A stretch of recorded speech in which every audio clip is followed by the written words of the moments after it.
안녕하십니까, 경제를 말하다입니다. 자, 그 다음 두 번째로 살펴보아야 될 것은 인텔 파운드리입니다.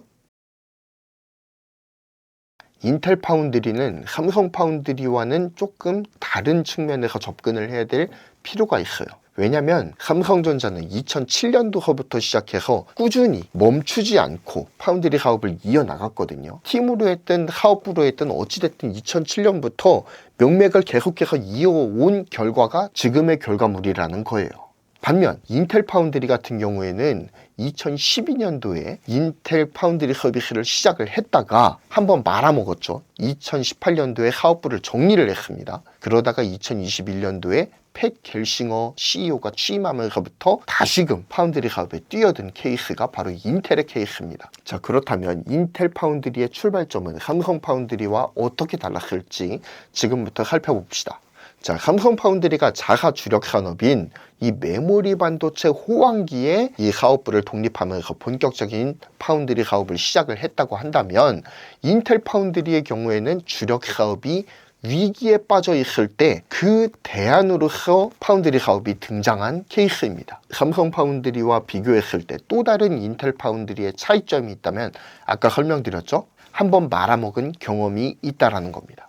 자, 인텔은 2012년도에 인텔 커스텀 파운드리 그룹이라고 하는 타이틀을 갖고 파운드리 사업에 최초로 뛰어들었습니다. 2012년도에요. 당시 인텔은 2011년도에 출시했던 이 코어 i 시리즈가 공전의 히트를 기록하면서 경쟁자 AMD를 사뿐히 지려밟고 CPU 시장을 독식하기 시작하고 있었던 시기가 바로 2012년이었습니다. 즉, 인텔 파운드리의 출발점은 삼성전자와 매우 유사한 성격을 갖고 있어요.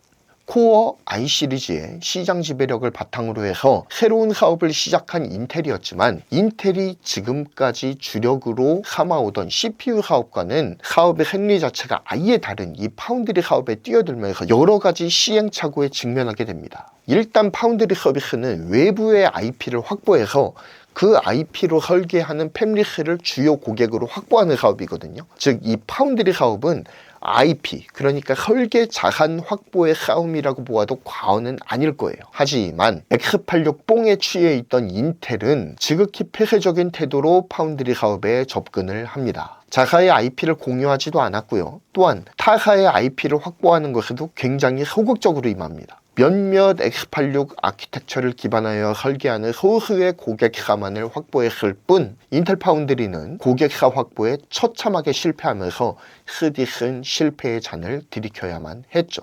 그리고 2021년 인텔의 새로운 CEO로 선임된 기술통 팻 겔싱어는 인텔 IBM 2.0을 선언하면서 파운드리 재진출을 선언하게 됩니다. 인텔 파운드리 서비스는 지난 실패를 교훈 삼아서 보다 오픈 마인드로 리스크5나 ARM 설계 자산들에도 적극적인 자세로 접근을 해서 IP 확보에 지난번보다는 적극적으로 임하고 있습니다. 그리고 기술 개발에도 박차를 가해서 현재 1.4나노 로드맵을 발표하는 등 표면상으로 보면 인텔 파운드리 사업이 굉장히 순항하는 것처럼 보여요. 또한 미국 정부를 등에 업었지 않습니까? 이것도 무시 못할 것이라는 이야기예요. 또한 주요 파운드리 중 최초로 하이-NA EUV 노광 장비를 획득하기도 했습니다. 흘러나오는 뉴스만 보면 인텔 파운드리의 이 장밋빛 미래를 꿈꾸기에 충분한 뉴스예요. 하지만 내막을 살펴보면 인텔 파운드리의 앞날이 그리 녹록지 않아 보이는 것이 사실입니다. 또한 생산시설도 확충을 하고 있지 않습니까? 현재는 계속 투자를 해야 되는 시기이기 때문에 적자가 찍히는 것은 당연합니다. 어쩔 수 없는 흐름이에요.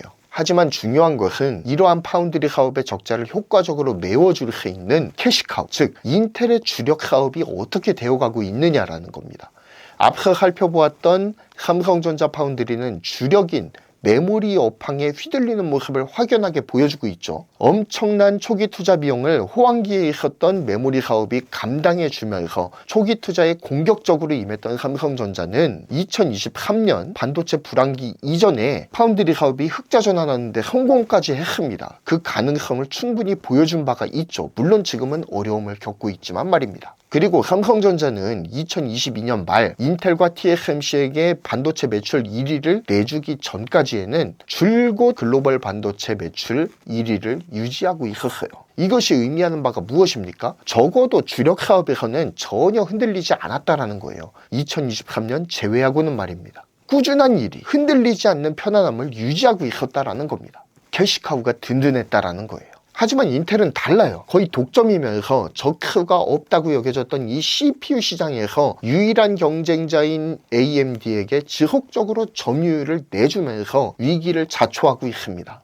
2021년 자료이긴 하지만 이 그래프를 보면 불도저히 실패 이후 하염없이 추락하던 AMD의 위상은 라이젠의 성공적인 안착과 함께 완전히 그 위상이 뒤바뀌어 버려요. 인텔은 고인물의 대명사가 되었죠. 14나노 장인, 14나노 노인이란 소리를 들으면서 굴욕을 맛보고 있었지만 AMD는 혁신의 상징으로 시장에서 포지셔닝이 되면서 빠르게 잃었던 점유율을 되찾아오기 시작합니다. 그러면서 인텔의 아성을 위협하는 지경까지 이르게 되는 것이죠. 특히 현재 인텔의 가장 큰 수익원인 서버용 CPU에서 인텔은 지속적으로 AMD에게 점유율을 빼앗기고 있어요. 인텔의 캐시카우인 PC용 CPU에서는 ARM 진영에 계속해서 점유율을 갉아먹히고 있죠. 서버용 CPU에서는 AMD에게 갉아먹히고 있죠. 이와 같이 AMD와 ARM 진영에게 지속적으로 점유율을 내주면서 캐시카우의 규모가 계속해서 축소되고 있는 상황입니다. 물론 인텔은 걱정할 바는 아니죠.